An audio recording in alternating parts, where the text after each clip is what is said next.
Selamat datang di channel Sorot Anime. Dengan topik pembahasan anime terbaru, yang pastinya menarik.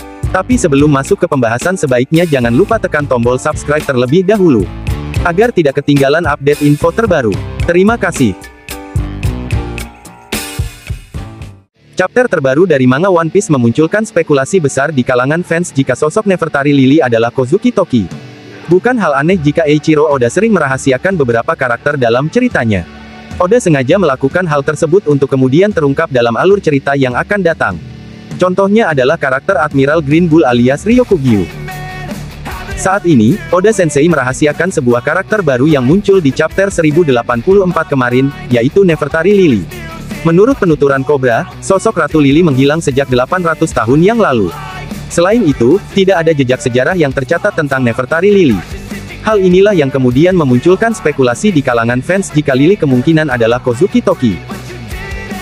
Lalu apa bukti Nefertari Lily adalah Kozuki Toki? Berikut adalah pembahasannya. Poin yang pertama, yaitu menghilangnya Nefertari Lily. Dalam chapter 1084, kita melihat bagaimana Nefertari Cobra menghadap Gorosei dan juga Im-sama. Dia mencoba untuk mencari tahu tentang fakta sebenarnya mengenai Nefertari Lily. Menurut penuturan Cobra, Lily adalah Ratu Alabasta 800 tahun lalu yang menghilang tanpa jejak. Bahkan, tidak pernah ada catatan sejarah yang menulis tentang Lily atau menyebutkan keberadaannya. Inilah yang kemudian membuat Cobra penasaran tentang keberadaan Ratu Lily. Sayangnya, ketika dia coba untuk tanyakan hal tersebut kepada Gorosei, justru mereka menghindar untuk menjawab pertanyaan itu. Mereka mengaku tidak mengetahui apa yang terjadi kepada Lily dan juga di mana keberadaannya. Meskipun begitu, diyakini jika Gorosei dan Im-sama telah berbicara bohong. Mereka mungkin menyembunyikan fakta mengenai keberadaan Lily. Namun, yang menarik adalah terdapat sebuah teori yang menyebutkan jika menghilangnya Lily kemungkinan ada kaitannya dengan peristiwa sebelumnya. Dalam hal ini, teorinya menyebutkan jika Nefertari Lily kemungkinan adalah Kozuki Toki. Poin yang kedua, yaitu Lily adalah Kozuki Toki. Bagaimana kemudian sosok Nefertari Lily adalah Kozuki Toki yang muncul 20 tahun lalu di wilayah Wano? Menurut teorinya, ada beberapa hal yang Oda hadirkan dalam cerita yang jadi petunjuk jika Nefertari Lily adalah Kozuki Toki. Misalnya, setiap karakter utama atau karakter besar dalam cerita One Piece selalu Oda hadirkan cerita masa lalunya dengan tidak terburu-buru. Oda senang untuk menghadirkan berbagai detail dari karakternya, seperti rasa sakit, trauma, dan motivasi yang mereka alami. Namun, jika kalian perhatikan hal ini tidak Oda hadirkan dalam sosok Toki. Ceritanya dimulai ketika dia muncul pada 20 tahun lalu dan saat itu dia berusaha untuk menuju Wano. Kita tidak pernah tahu mengapa dan apa alasan Toki harus pergi ke Wano. Kemudian, seperti yang muncul dalam informasi di chapter 1084 kemarin, Lily terkonfirmasi berasal dari 800 tahun lalu. Dan setelah dia ikut membentuk organisasi World Government, Lily kemudian menghilang tanpa jejak.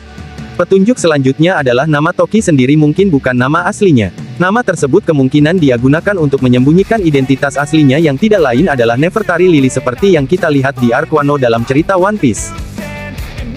Dengan menggunakan nama samaran tersebut, teorinya menjelaskan bahwa Lily sengaja berusaha untuk pergi ke Wano untuk menemui klan Kozuki.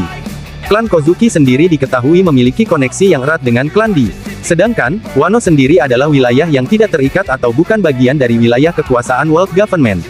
Sehingga, Nefertari Lily kemungkinan ingin meminta bantuan kepada klan Kozuki untuk rencana besarnya. Jika hal ini memang benar, maka mungkin teorinya bisa menjelaskan dari isi dalam surat yang Oden berikan kepada Toki sebelum kematiannya. Dalam surat tersebut, Oden mengatakan jika Toki memiliki peran atau tugas dengan kekuatan buah iblisnya. Dalam chapter 1085, Toki menulis surat untuk keturunannya yang isinya meminta mereka melindungi Poneglyph dan membawa perubahan besar bagi dunia. Bisa jadi, inilah yang kemudian jadi tujuan Toki, yaitu membantu membawa perubahan besar bagi dunia. Lalu bagaimana caranya? Yaitu dengan menghubungi atau menemui para kelompok atau pihak-pihak yang bisa membantu membawa perubahan tersebut seperti klan Kozuki. Di sisi lain, ini juga yang kemudian jadi alasan mengapa Lily menghilang. Karena, dia pergi ke masa depan untuk menjalankan rencananya.